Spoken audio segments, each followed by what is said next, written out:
两人同时着地，这个伤口比较大，这个流血量太大了。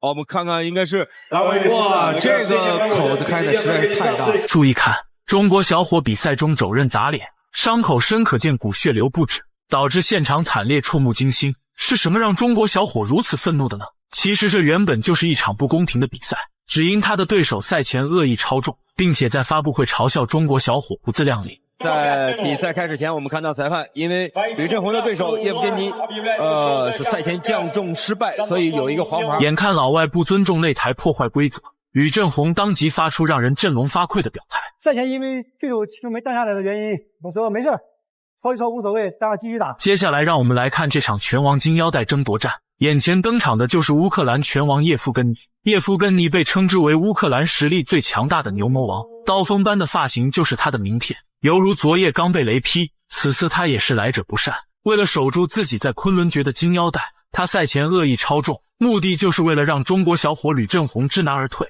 眼看他的算盘珠子都快蹦到自己脸上了，吕振宏自然不会坐以待毙。小伙吕振宏曾经是一名光荣的军人，退役后开启了职业格斗的道路，尤其是在国际擂台上连战连捷。赛前嚣张的乌克兰拳王顶牛挑衅吕振宏，这让吕振宏的心中本就憋着一股火，所以即使这个牛魔王恶意超重，但吕振宏仍旧是当即拍板接下这场比赛。接下来一起欣赏中国小伙跨级别挑战的一场惊险之战。比赛一开始，老外的攻势很凶猛，毕竟占据了体重的优势，整整比吕振宏重了将近10公斤，所以我们也可以看到他的肌肉线条更明显。但众所周知，格斗比赛中的拳伤比力量更为重要。吕振宏不仅大赛经验更丰富，而且很厌恶老外这种丝毫没有武德的做法，所以赛前就曾表示自己要拿出200%的实力。哎呦，这个前手拳很快啊！吕振宏要把手拿高一点啊！吕振宏虽说体重被压制，但打法却很果断。眼看叶夫根尼咄咄逼人，上前就是摆拳对拼，竟让二人同时倒地。随后二人开始上位拳的争夺。这次的进攻让吕振宏心中的石头落了地。虽说对手恶意超重2个级别力量更强，但吕振宏的拳头却总能穿透他的防御。接下来只需要保持好状态即可。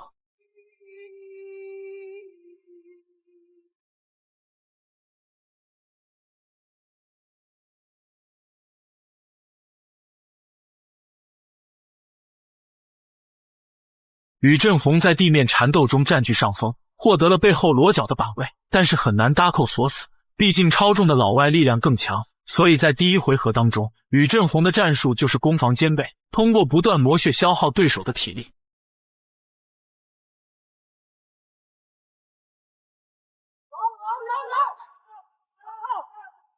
两个人在手上的这个纠缠还是比较多。对，叶夫根尼的防守很好啊。对。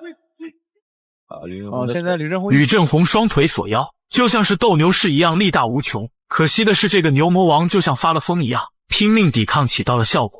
不过他也蹦跶不了多久了。现在过度消耗体力，对于叶夫根尼来说无异于慢性自杀。后杂技干扰，这个位置一定要保证自己被漂亮。传过来力量很足啊，突然就身上就是交劲儿好，感觉到双腿稍微有点分开。吕振宏的嘴巴中出现了鲜血，应该是刚才叶夫根尼的牛头撞到了脸颊。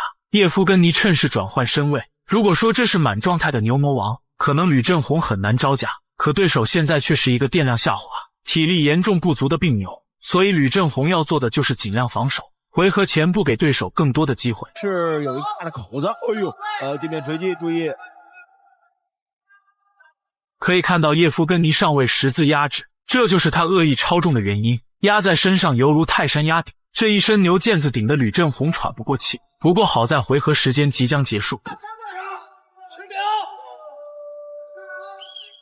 在第一回合结束之前，吕振宏逐渐摸清了对手的套路，慢慢掌握了比赛的局势。接下来进入到最紧张刺激的第二回合。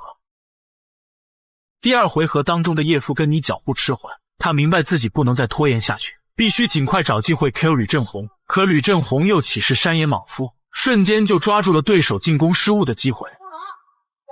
哎，这个飞膝没机会，太远了。根据这两局有几个动作距离完全掌握不好，有几个动作有点慢啊。对，身体素质是不错，而且就是单个的动作速度非常快，但是距离没有掌握太好。对，看看吕正宏在上恶意超重的叶夫根尼反被压制，他做梦都没想到自己会被吕正宏轻松拿捏。更糟糕的是体力已经枯竭，接下来就看吕正宏的杀牛刀是怎么斩下圣果吧。吕正宏也很快，哎，对，有肘。吕正宏的这左右两边的拳啊、肘啊变化也很多。是的。